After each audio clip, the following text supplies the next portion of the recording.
오늘은 여호수아 7장을 함께 살펴보려고 합니다. 이 여호수아 7장에서 9장까지는 이스라엘의 패배에 관한 기록들이 들어있거든요. 우선 이제 첫 번째로는 아이성이 나오는데, 아이성에 대한 패배예요. 가나안 정복 전쟁의 신호탄이라고 볼 수 있고, 또 최종 승리의 전주곡이라고 이제 할 수 있는 그 에리코 성 함락 사건에 이어서 여호수아 7장에 나오는 이 조그마한 성읍, 이 아이에서의 이스라엘의 어이없는 그 실패담을 소개하고 있습니다. 사실 이스라엘은 쉽게 그 성을 빼앗을 줄 알았거든요. 하지만 이젠 아이성 군대에게 쫓겨서 도망을 해야 했고, 정말 이스라엘의 백성의 마음이 녹아서 물처럼 되는 그러한 사태가 벌어지게 되었습니다. 그리고 이제 두 번째로는 기브온 사람들과의 관계에서 패배를 하거든요. 그러니까 이스라엘은 기브온 성읍에서 얻을 수 있는 전리품들을 취할 수가 없었어요. 왜냐하면 하나님은 이제 가나안 정복에 있어서 이 기브온 족속도 멸절을 시켰어야 되는데, 기브온 사람들에게 속아가지고 평화 조약을 맺었기 때문이에요. 그래서 그들을 건들 수가 없었던 것이죠.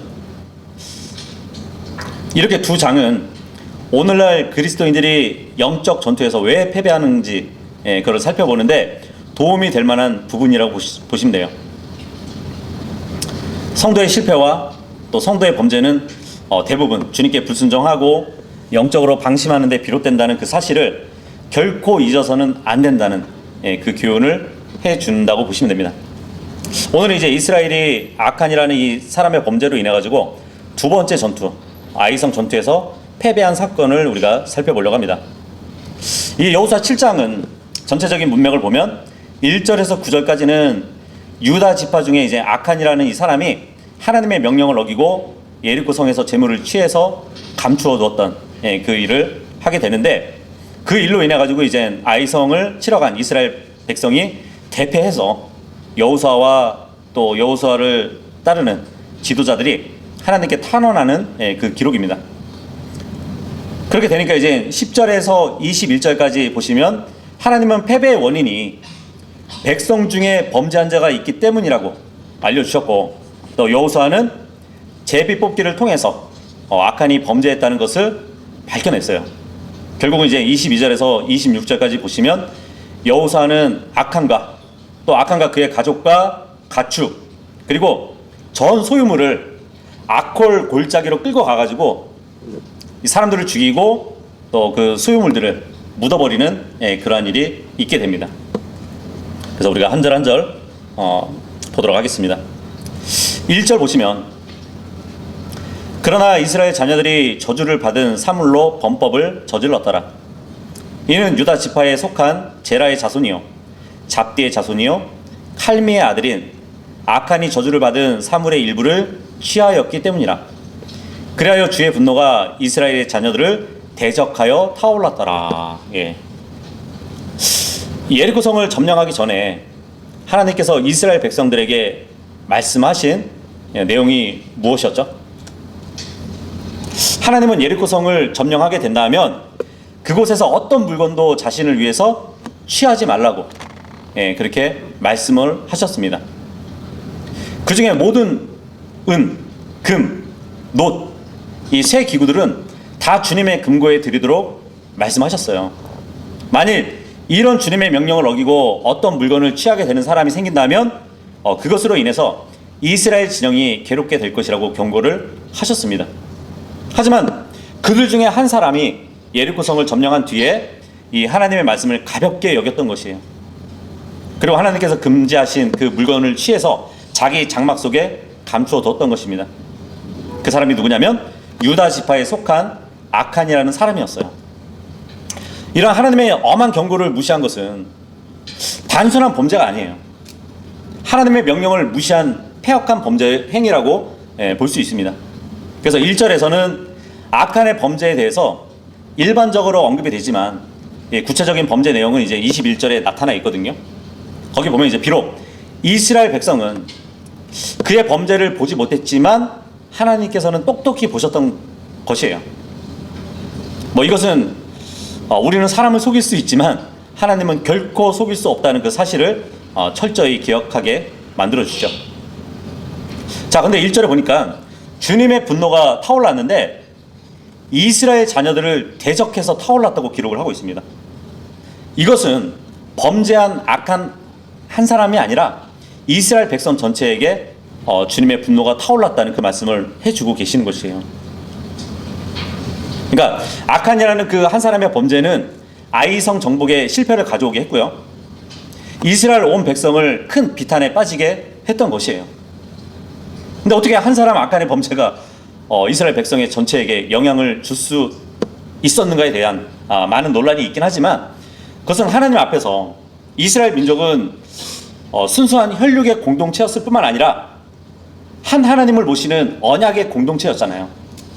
그리고 아칸은 이 공동체의 일원이었다는 것이죠. 그러니까 악한 한 사람의 범죄는 곧 이스라엘 전체의 범죄라고 보시면 되는 것이에요. 마치 한 지체의 고통으로 온 몸 전체가 고통을 받는 것과 같다고 볼 수도 있겠죠. 근데 이러한 예가 구약 성경에 이제 또 등장하는데, 사무엘하 21장 1절에서 10절의 내용을 보잖아요. 거기에 보면 이제 다윗 시대에 있었던 3년 동안의 기근이 사울과 그의 집 때문이라고 설명이 되어 있거든요. 우리가 이제 앞으로 살펴보겠지만 여호수아 9장 3절에서 27절에 보면 여호수아가 이제 기브온 사람들에게 계략에 속아가지고 그들과 화평 조약을 맺게 되거든요. 그래서 그 언약 때문에 이스라엘은 함께 가나안에서 공존하면서도 그 기브온 거민들을 건드릴 수가 없었어요. 화평 관계를 이루어야 했단 말이에요. 그런데 사울이 과거에 여호수아와 기브온 사람들이 한 그 언약을 어기고 기브온 족속을 멸절한 그 죄로 인해서 다윗 시대의 3년의 기근이 발생했던 것이에요. 이렇게 탐심의 노예가 되어버린 사울처럼 이 아칸은 하나님의 명령을 정면으로 대항하는 그런 추악한 범죄를 자행하고 말았던 것입니다. 그래서 하나님께서는 이같이 자신의 명령에 불순종하는 그 사람과는 교제 나누기를 원치 않으시고요, 그러한 자들의 삶에 대해서는 결코 책임져 주지 않으신다는 사실입니다. 2절 3절 보시면, 이후에 여호수아가 예리코에서 베다웬 여피자 베델의 동편에 있는 아이까지 사람들을 보냈고 그들에게 일러 말하기를 올라가서 그 지방을 시찰하라 하였더라. 이에 그 사람들이 올라가서 아이를 시찰하였더라. 그런 다음에 그들이 여호수아에게 되돌아와서 그에게 말하기를 온 백성을 올라가게 하지 마소서. 다만 약 2-3천 명의 남자들이 올라가서 아이를 치게 하소서. 그리하여 온 백성을 거기서 수고하게 하지 마소서. 이는 그들이 소수에 불과하기 때문이다 하였더라. 여호수아는 전쟁을 치르기 전에 예리코를 시찰했던 것처럼 몇 명의 전령들을 이제 아이성에 보내가지고 시찰하게 하는 그 내용을 볼 수 있습니다. 근데 이 아이성은 베다웬 옆이면서 베델의 동편에 있는 지역이라고 말씀해 주고 있어요. 근데 여기서 베다웬이라는 이 지명 뜻은 사악한 집이라는 뜻을 갖고 있거든요. 근데 그 옆이 어디냐면 베델이거든요. 베델이라는 이름은 하나님의 집이라는 이름 뜻이잖아요.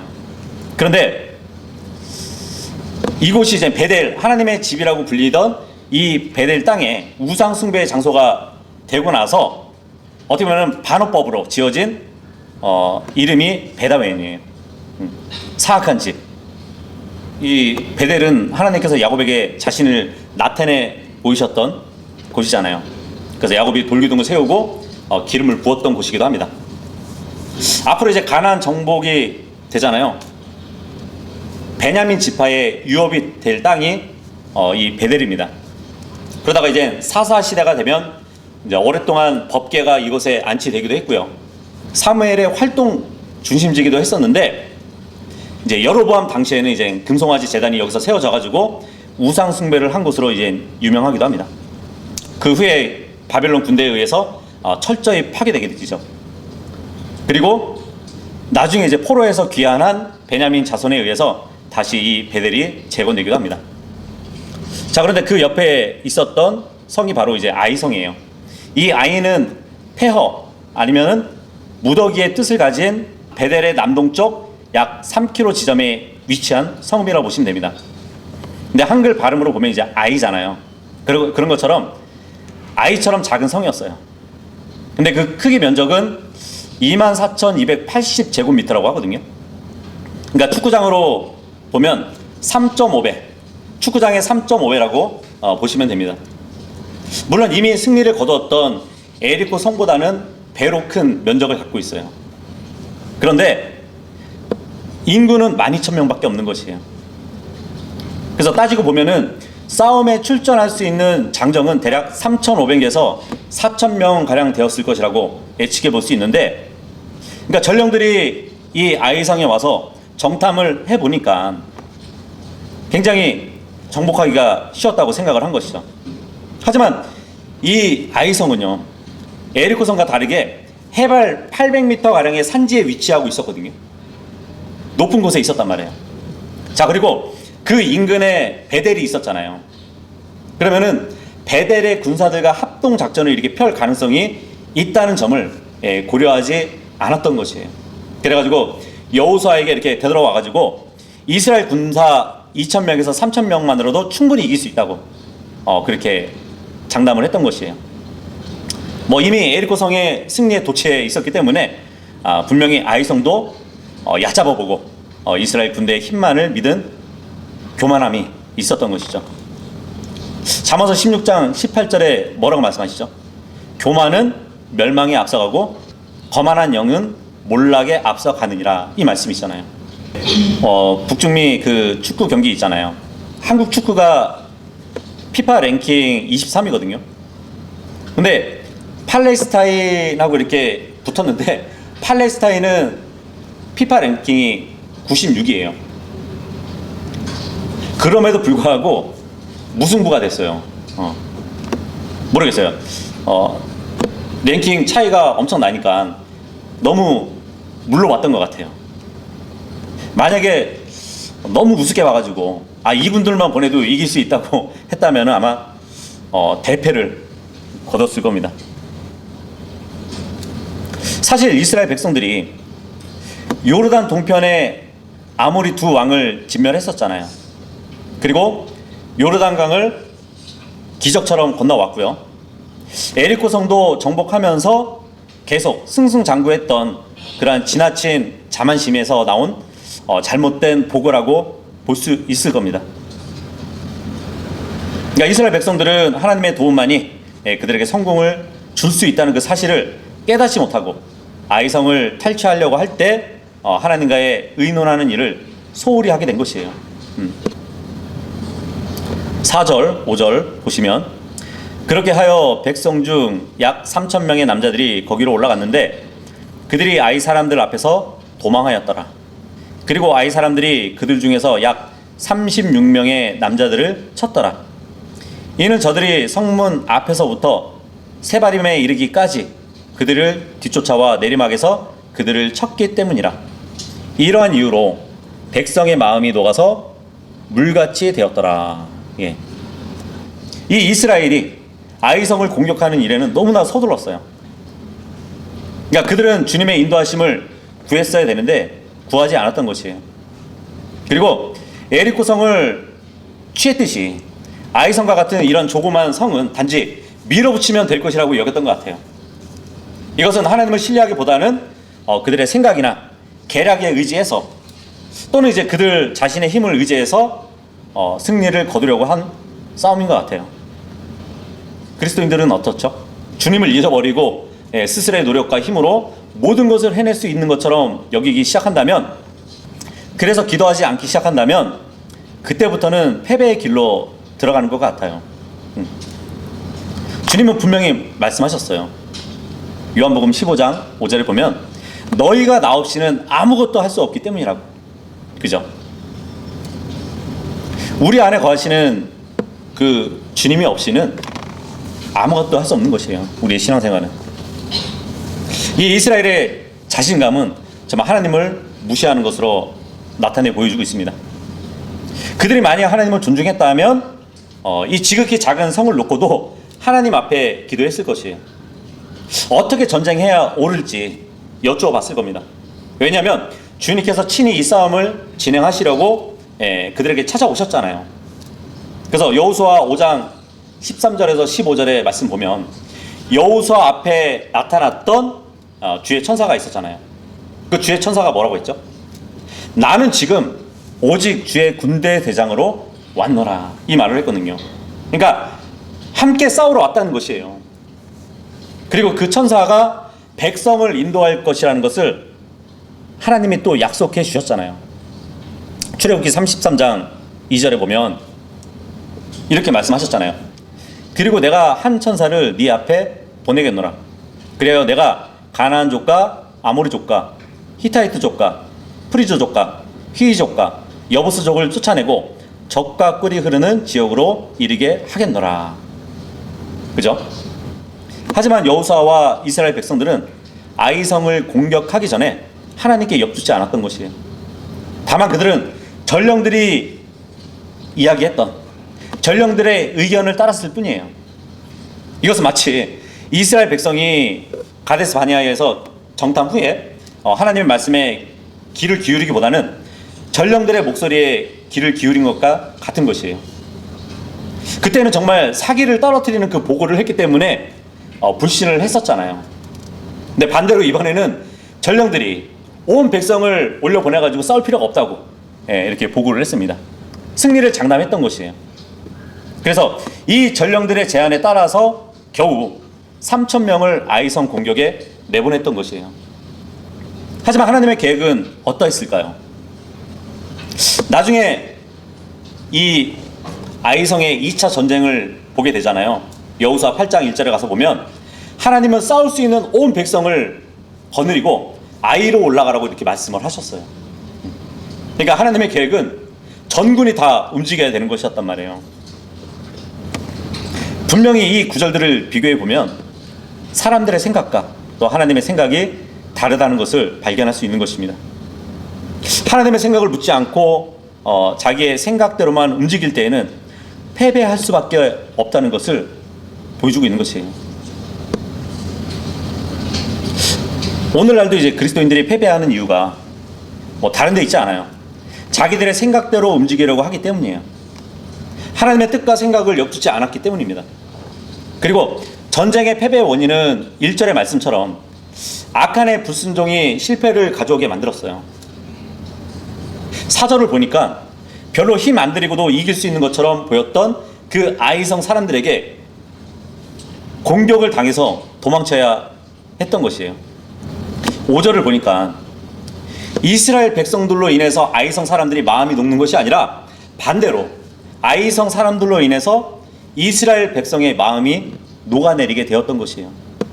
이 녹아내렸다는 이 표현은 이스라엘 백성에 대해서 두려움에 사로잡혔던 그 예리코성 사람들에게 보였던 마음이잖아요.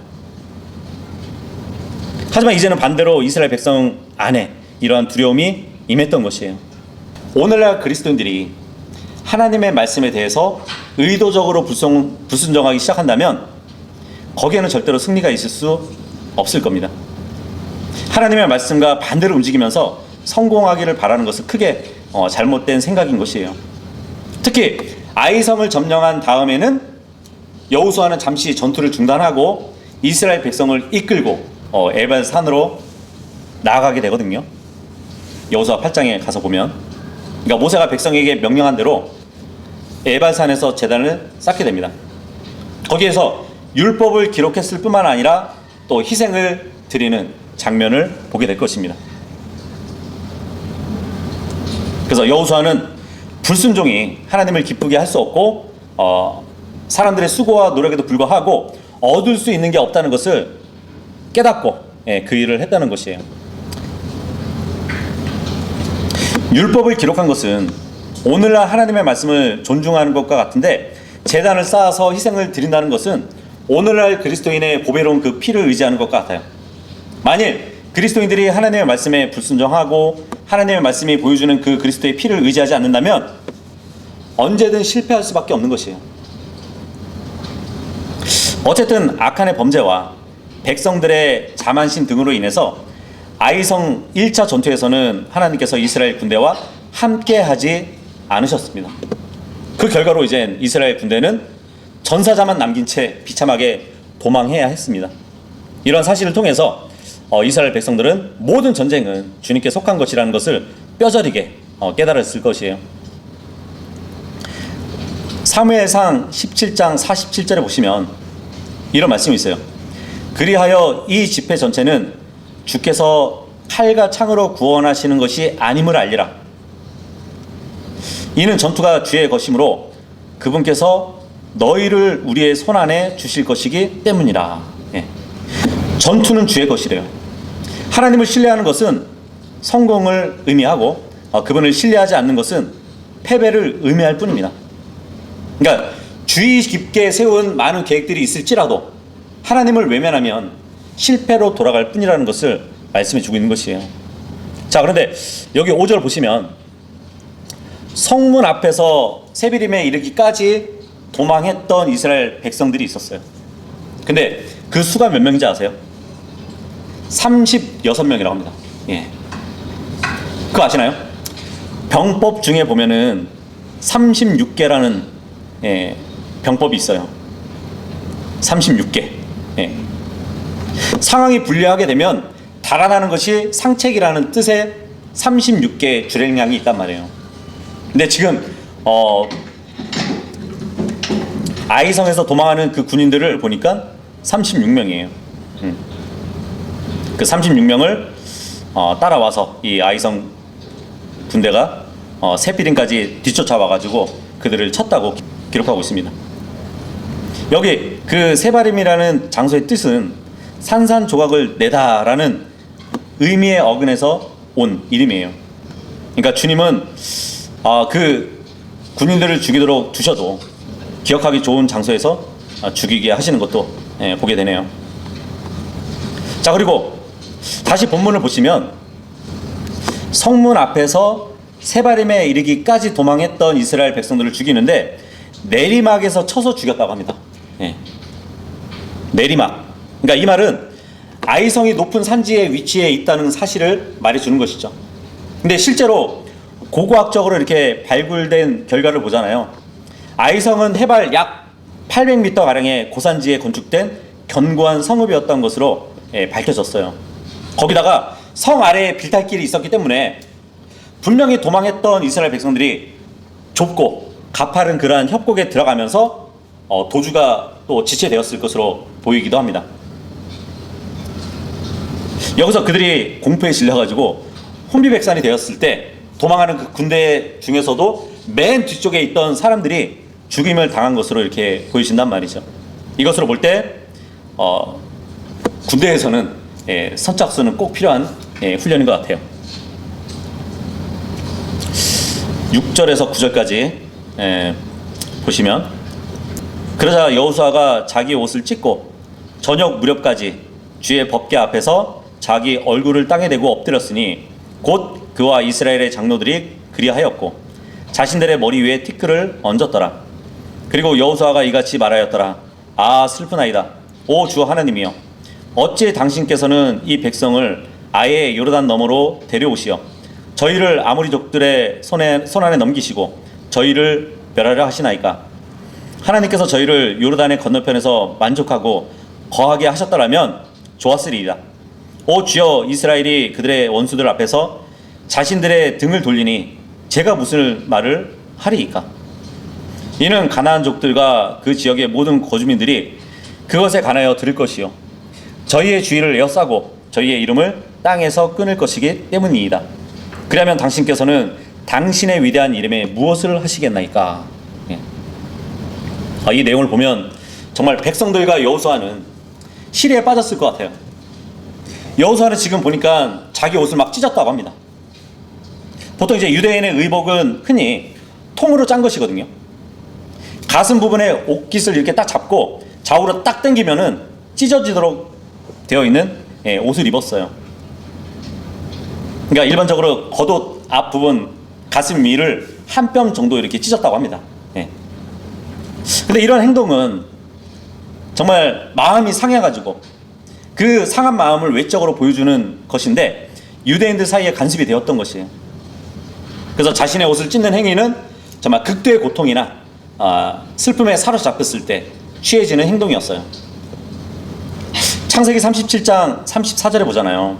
거기 보면은 이제 요셉을 팔아버린 형들이 요셉의 채색 옷에 이제 순념수에 피를 막 묻혀가지고 아버지 야곱에게 갖다 주면서 우리 동생 야곱이 짐승에게 잡혀 먹었다고 그렇게 오인하게 만들었잖아요. 그때 야곱은 요셉이 짐승에게 찢겨 죽였다고 단정을 하면서 옷을 찢었던 것을 볼 수 있단 말이죠. 그만큼 슬펐던 것이에요. 슬픔의 표현을 또 옷을 찢는 것으로 보여준 것이죠. 그리고 민수기 14장 6절에도 가서 보면 가나안 땅에 정탐을 마친 그 전령들의 보고를 들었던 이스라엘 백성이 막 불신하고 원망 불평을 하면서 다시 이집트로 돌아가려고 했을 때 여호수아와 칼렙이 옷을 막 찢는 일이 있었어요. 극도의 마음의 고통을 가졌던 것이죠. 그리고 사무엘하 1장 11절에도 보잖아요. 다윗이 너무나도 사랑했던 친구가 있었죠. 요나단이 있었는데 이 요나단의 죽음 소식을 듣고 옷을 찢었던 그 모습을 보게 됩니다. 극도의 슬픔에 사로잡혀가지고 옷을 찢었던 것이죠. 또 이제 본문에 보니까 여호수아와 이제 지도자들이 머리 위에 티끌을 얹었다고 합니다. 뭐 티끌이나 재를 머리에 이렇게 뒤집어 쓰는 것, 이것도 이제 큰 슬픔과 수치를 나타내는 외적 표현이거든요. 사무엘상 4장 12절을 보잖아요. 그러면 이스라엘이 필리스타인과 전쟁에서 철저하게 이렇게 패했다는 소식을 전했던 베냐민 사람이 옷을 막 찢고 그 머리에 티끌을 얹었는데 그만큼 패배의 소식은 슬픈 소식이었다는 것을 표현한 것이겠죠. 사무엘하 1장 2절에도 보면 이제 사울의 죽음을 전했던 사람이 똑같은 그런 표현을 했던 것을 볼 수 있습니다. 어쨌든 여기서 이제 여호수아는 전쟁의 패배 요인을 뭐 수적인 열세라든가 아니면 작전에 대한 미숙에서 쉽게 찾을 수 있었고, 아니면은 이번 전투의 패배를 거울로 삼아가지고 더욱 병력을 이렇게 증강해서 아이성 군대에 곧장 반격할 수도 있었을 것이에요. 하지만 여호수아가 이토록 고통스러워하고 또 큰 슬픔에 빠진 이유는 전쟁의 승패를 떠나서 정말 하나님의 손길이 이제 이스라엘을 떠났다는 것을 직감했기 때문이에요.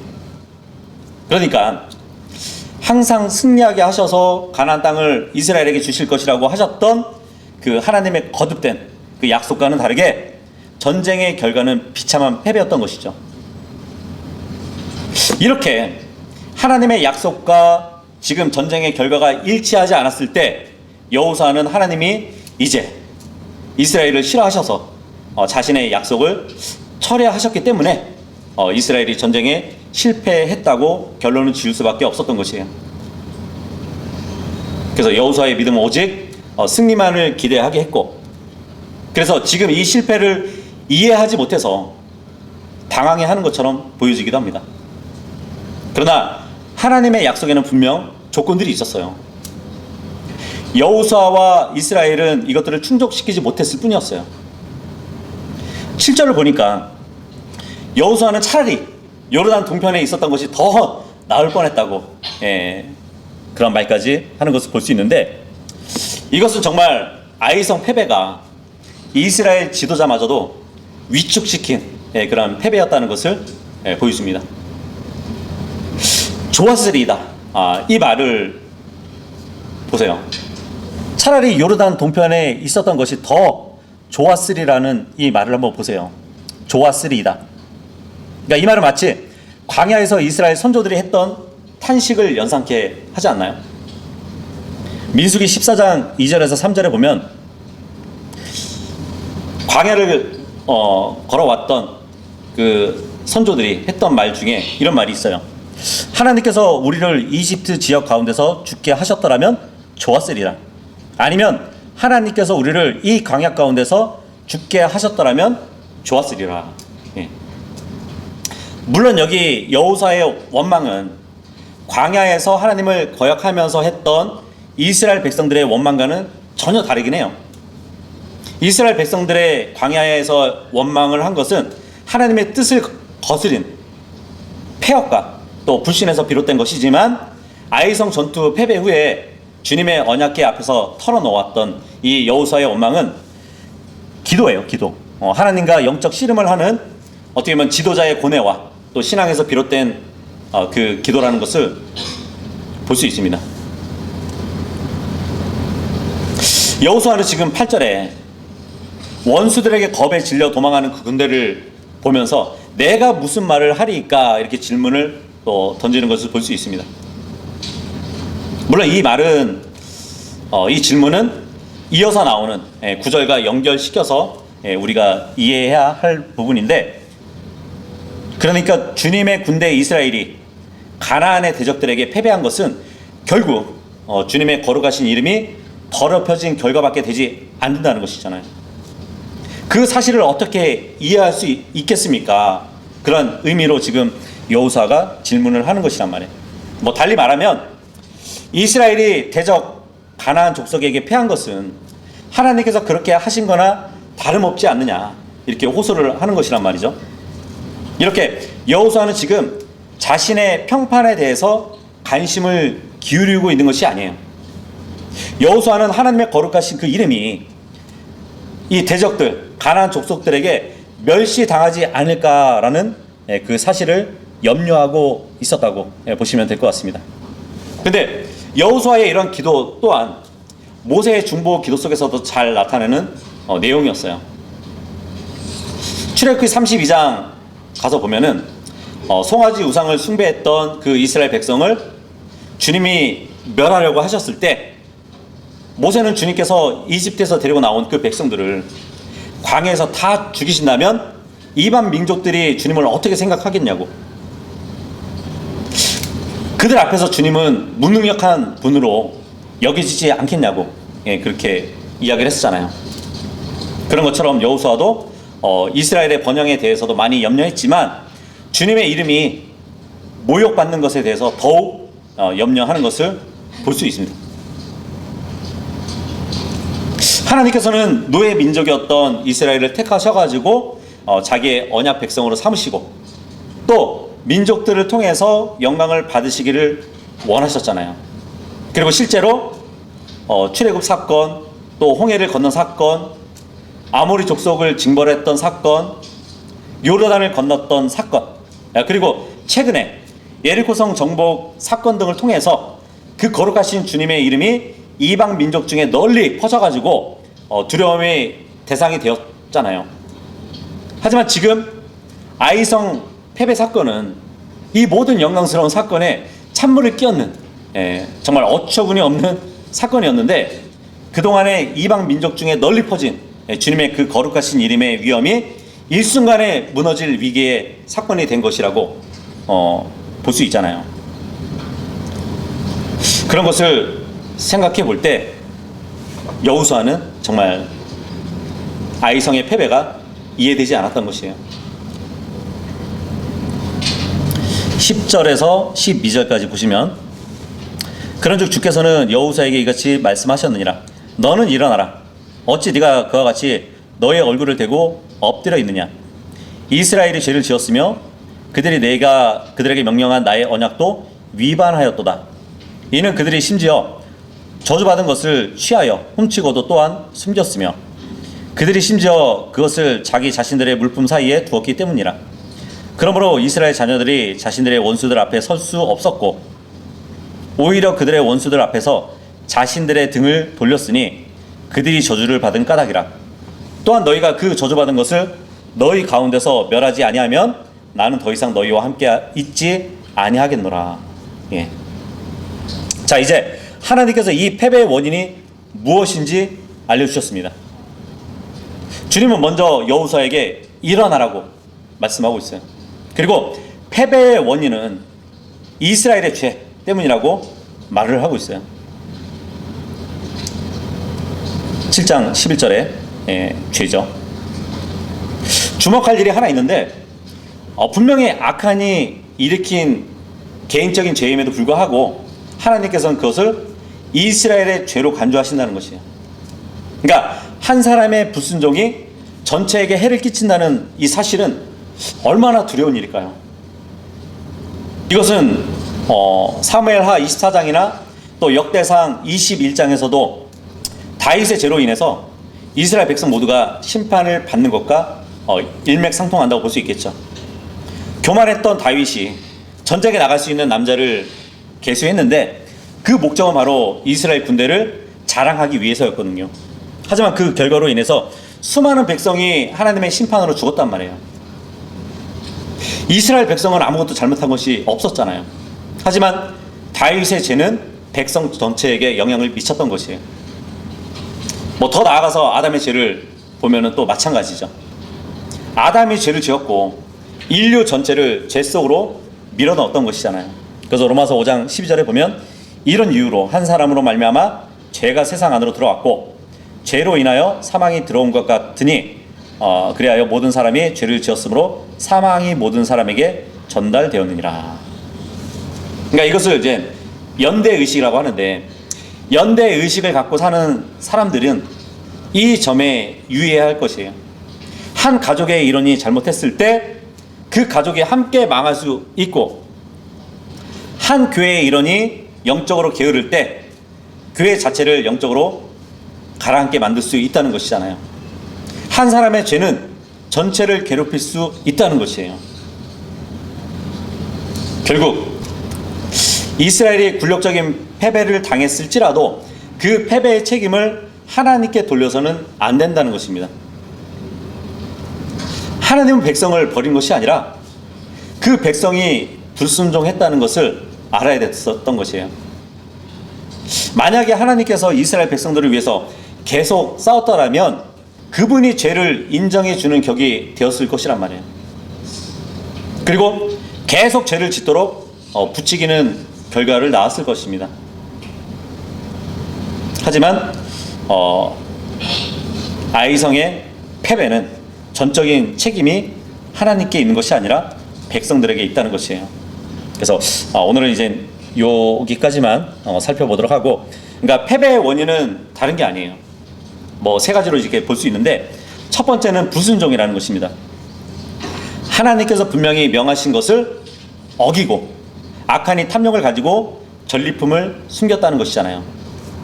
정말 우리가 하나님을 경외하고 그분의 말씀을 따르면서 살아가는 데 있어서 그렇지 못할 때를 생각해 보면 내 안에 어떤 탐심이 자리 잡고 있기 때문일 수가 있었어요. 그죠? 그 탐심은 우상 숭배라고 성경은 말씀해 주고 있단 말이죠. 그래서 신속히 그것을 버리지 않으면 우리도 영적 전쟁에서 패배할 수 있다는 사실입니다. 자, 그리고 두 번째는 자만함이에요. 아주 사소한 유혹이나 문제거리라고 해도 내가 스스로 해결하려고 한다면 결국 넘어지고 만다는 것이죠. 아무리 작은 일이라고 할지라도 주님께 기도하면서 해결해 나가는 것이 지혜로운 신앙 생활이라는 것이에요. 그리고 세 번째는 사람을 따랐다는 것이죠. 이스라엘 백성은 이 전령들의 의견을 따랐어요. 주님께 물어보기보다는 정탐을 했던 그 사람들의 말을 따랐기 때문에 패배를 하게 된 것이란 말이에요. 그래서 모든 해답은 성경에 있고 모든 행로의 빛을 비춰주셔서 인도하시는 그 말씀을 보고 듣고 묵상해야 바른 신앙생활을 할 수 있다는 것이에요. 그래서 우리가 이 세 가지를 기억하고 늘 승리하는 모두가 되시기를 바라겠습니다.